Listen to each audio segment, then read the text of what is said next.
here we see an overview of what is some of the structure of human intelligence and stuff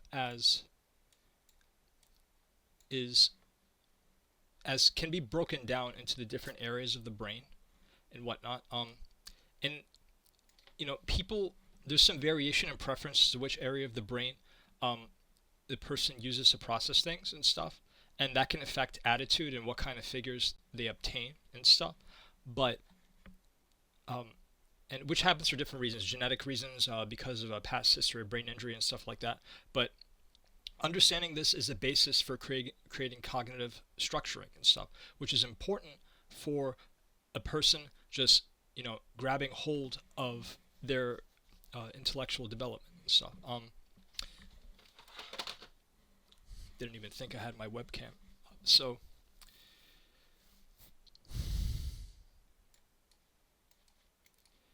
yeah, this is some of it and stuff.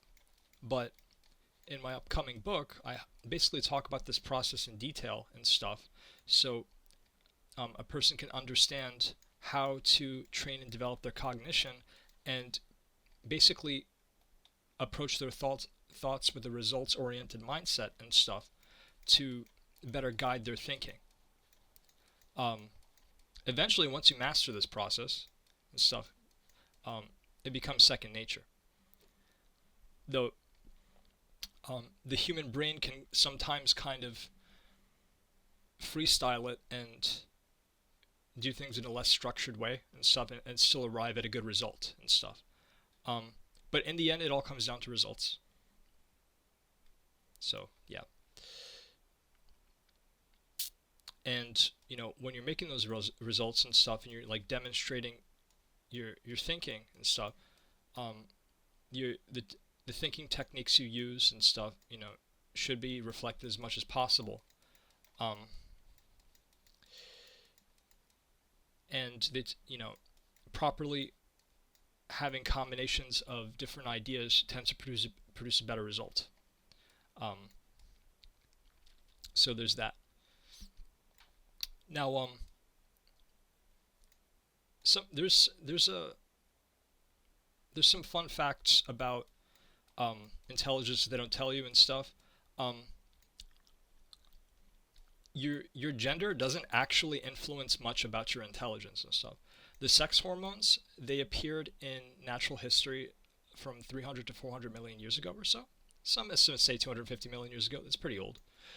But they're still extremely old and stuff. This is before the time like where organisms started to realize information into their behaviors and results and stuff. Realizing meaning like just kind of manifesting things into their behaviors and their results and stuff.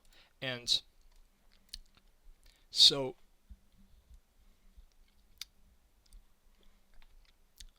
partly because of that, like, and I mean, it's going to seem like I'm making a leap here, so I'll just explain the gap and stuff.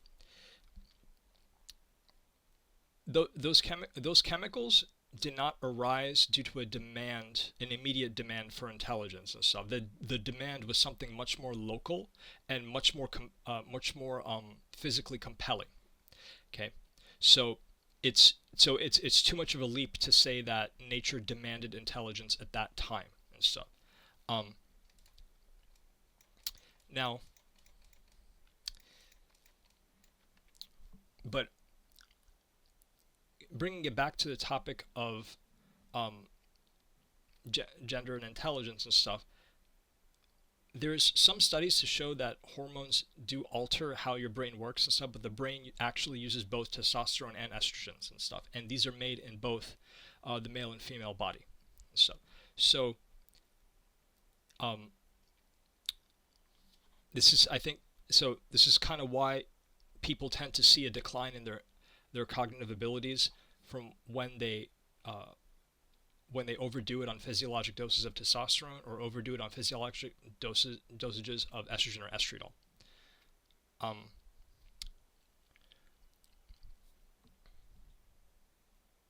but yeah, as far as like there being like some kind of meta-analysis consensus studies, there is none and stuff. You can't like it, you can't infer that one gender is really generally smarter than the other and stuff, in the sense that one is just strictly smarter for being that gender.